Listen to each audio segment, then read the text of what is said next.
श्री सद्गुरु देवाय नमः। भाइयों बहनों, वृंदावन के बांके बिहारी जी को ही जिसने अपना सब कुछ मान लिया, हर समय उनमें रमा रहता है।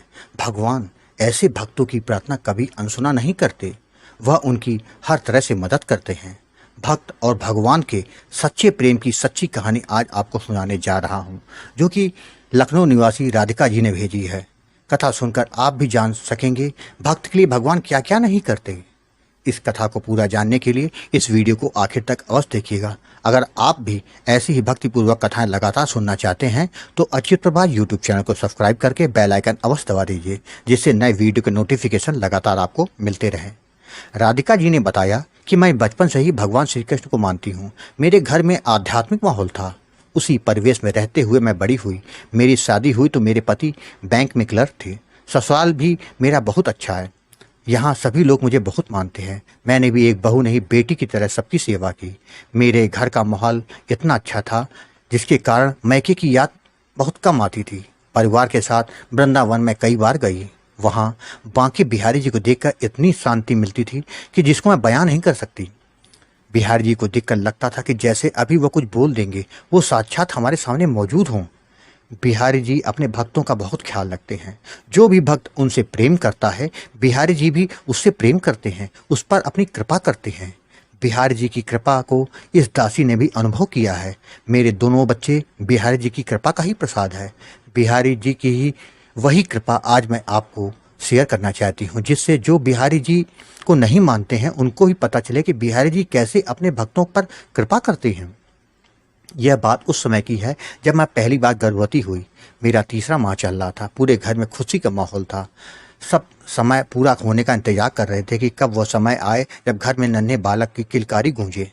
सभी कुछ अच्छा चल रहा था। अचानक एक रात मेरे पेट में दर्द उठा, जिसके बाद ब्लीडिंग होने लगी। डॉक्टर के पास रात में ही गए तो उन्होंने बोला कि बच्चा गिर गया है। मैं बहुत रोई। मेरे पति भी बहुत दुखी हुए, किंतु अपने आप को संभाल कर मुझे संभालने लगे। मेरे परिवार वाले भी काफ़ी दुखी हुए। मेरी सास ने कहा कि होने को कोई नहीं टाल सकता, तुम दुखी ना हो। समय गुजरता गया, मैं फिर से गर्भवती हुई। इस बार सास ने कोई भी काम करने से मना कर दिया। तीसरे माह में फिर वही हुआ जो पहले हुआ। मैं बहुत रोई। मैं कहने लगी शायद मेरी किस्मत में औलाद का सुख ही नहीं, तभी तो मेरे साथ ये दोबारा हुआ। पति ने बहुत समझाया। मैं घर के मंदिर में रखे लड्डू गोपाल के सामने बहुत रोई कि क्या मेरी गोद कभी नहीं भरेगी।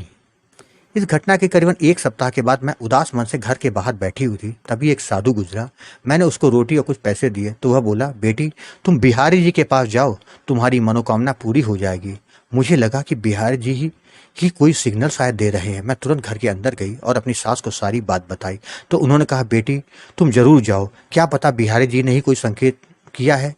मैंने शाम को पति के आने पर पूरी बात बताई तो उन्होंने कहा कि शनिवार को हम चलते हैं। 2 दिन के बाद हम दोनों वृंदावन के लिए रवाना हो गए। बिहारी जी के मंदिर पहुंचकर हमने फूल और भोग बिहारी जी को समर्पित किया। मैंने रोते हुए बिहारी जी से सारी बात बताई और सिर झुकाकर प्रणाम करने लगी। उसी समय एक फूल मेरे सिर के ऊपर आके गिरा। मुझे विश्वास हो गया कि बिहारी जी ने मेरी प्रार्थना जरूर सुन ली है। मैं फूल लेकर घर वापस आ गई। कुछ समय के बाद मैं फिर से गर्भवती हुई। मैं प्रतिदिन उस फूल को अपने माथे पर लगाकर दिन की शुरुआत करती थी। जब तीसरा महीना शुरू हुआ तो घर वाले घबराने लगे, पर मुझे विश्वास था। मैंने कहा, अब कुछ नहीं होगा, बिहारी जी मेरे साथ हैं। मेरे बच्चे की रक्षा बिहारी जी ही करेंगे। वाकई ऐसा ही हुआ। मुझे एक बेटा प्राप्त हुआ जो कि पूरी तरह से स्वस्थ था।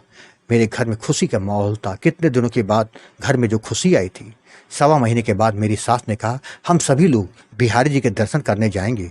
बिहारी जी की कृपा से मुझे पोता मिला है।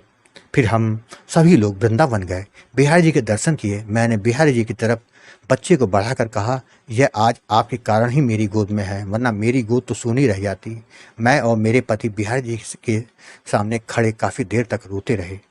इसके 2 साल के बाद मैं फिर गर्भवती हुई। बिहारी जी की कृपा से इस बार बेटी हुई। मेरा पूरा परिवार बिहारी जी के कारण खुशहाल है। यह बिहारी जी की ही तो कृपा है। आज मेरे दोनों बच्चों की शादी हो चुकी है। आपकी वीडियो देखकर मेरी भी इच्छा हुई कि बिहारी जी की कृपा की कथा आपके साथ शेयर करूं। सच में आप बहुत अच्छा कार्य कर रहे हैं। मैं आपका दूसरा चैनल गोकुल भवन अयोध्या यूट्यूब चैनल को भी देखती हूँ। आपके कारण न जाने कितने लोगों को भगवान का पावन नाम का जाप कर रहे हैं। आपको प्रणाम है।